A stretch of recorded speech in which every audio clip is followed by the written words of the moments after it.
Alright, let's go for number 4. I'm going to get into Sn1, Sn2, E1, and E2 reactions. The first part, which is really the easy part of this whole thing, is learning the mechanisms of them. In Sn1 and E1,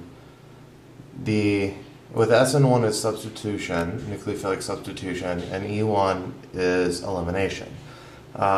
They are unified by the fact that in the first step, the leaving group leaves, creating a cation. The thing that separates them is that in the second step, for a substitution reaction, the nucleophile will directly attack the carbon with the positive charge, leading to a substitution where the nucleophile, where the leaving group is substituted by the nucleophile. So in this case, bromine left, water added, and then it was deprotonated, and bromine ended up being substituted by a hydroxide. In E1, something a little different happens. The nucleophile, instead of acting like a nucleophile, it acts as a base, stealing a hydrogen from an adjacent carbon and laying down a double bond. Now, you may notice I used the same set of reagents for this reaction. That is not as weird as it looks at first, because this reaction creates a mixture of products. You'll end up with a flask with some of this as well as some of this in it. We'll get in when we start talking about how to decide between them later. You'll start seeing that for Sn1 and E1 specifically, it's really hard as a chemist to make your reaction choose one over the other. Sn2 and E1 and E2 are much more specific in that way, which is why chemists like them more, and you've probably had more practice with them. In Sn2 and E2, they're unified by the fact that the first step is not the leaving group leaving. Now, Sn2, alright, I'll do Sn2 first. In this one, it's HOH minus, which has a negative charge. In all of these examples, most of the time for an Sn2 or an E2, you're going to see something with a negative charge, indicating that it is a stronger base / nucleophile than what you saw in a 1 reaction. So in the Sn2, the negative charge on the HO minus attacks the carbon, kicking off the leaving group, which is bromine, making methanol and bromide anion. In E2, it behaves a little differently. Instead of acting as a nucleophile attacking the carbon directly, it attacks a hydrogen on an adjacent carbon and kicks off the bromine. In tertiary conditions, you cannot do an Sn2 reaction because it's just too sterically hindered to get in there. Well, I don't want to say you cannot do, but Sn2 reactions are very, very unlikely under tertiary conditions. So you end up with this product right here. Now I'm going to go through a decision tree that I made.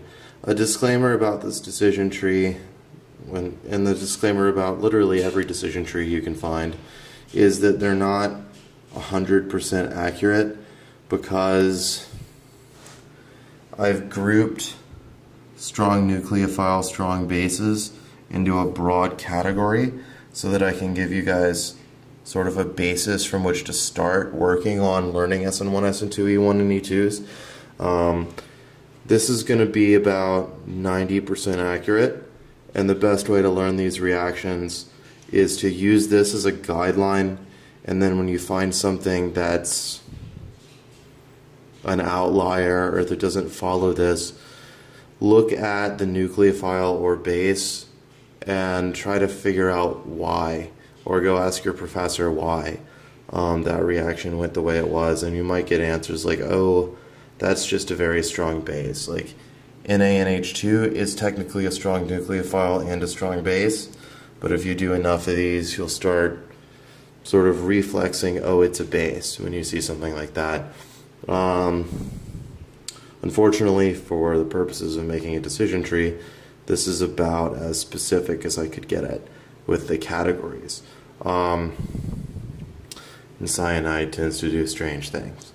But with this as your starting material and a little bit of practice, you should be able to get this. The categories I've divided it into are strong nucleophile strong bases, abbreviated SNSB. Those are hydroxide, methoxide, other deprotonated alcohols, cyanide, NaCCr, NaNH2, NaNHR, and NaNR2. These are strong nucleophile weak bases. They're not very good bases, but they're great nucleophiles. So when you see those, you're thinking substitution reaction. These are weak nucleophile weak bases. They're good at essentially nothing. So when you see these, you're thinking Sn1 E1, as we saw with water. And these are just water and alcohols. And then strong base non-nucleophiles. These have all of the properties that would make them good nucleophiles, except for one thing, is that they're all very large and sterically hindered. Tert butoxide is a good example of this. It's really big, and the oxide anion is sort of clustered in the middle of other stuff, and it has a hard time with all that stuff behind it getting in to attack, say, that right there. It's just much more likely to pull off a hydrogen, which is sticking out from the carbon because it's so sterically hindered. Okay. The way I've structured this decision tree is by primary, secondary, or tertiary alkyl halides. For primary alkyl halides, it's going to be either Sn2 or E2 pretty much off the bat, because if you went by one of the one mechanisms, the first step is creating a carbocation, and 1' carbocations are really unlikely to form unless you have something weird going on with ring strain or certain other situations. It's either going to go Sn2 or E2. If you have a strong base non-nucleophile, one of these guys up here, it's definitely going to go E2.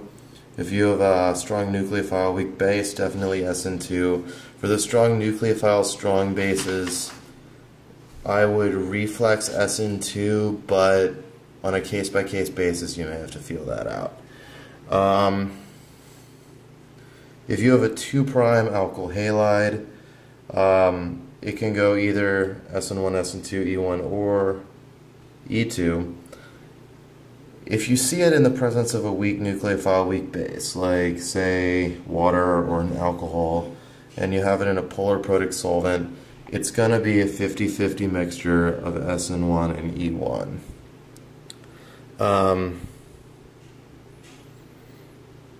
Yeah, it's just really difficult to push that one way or the other. Heat might do it and make it more E1 than Sn1, but not by a whole lot. If you have it in polar protic solvent, and you have it in a strong nucleophile weak base, like chloride, bromide, iodide, something like that, you're definitely going to go Sn2. Otherwise, it's one of those situations, strong base non-nucleophiles, like tert lithium, tert butoxide, definitely go E2. For the strong base, strong nucleophiles, it's again a case-by-case basis.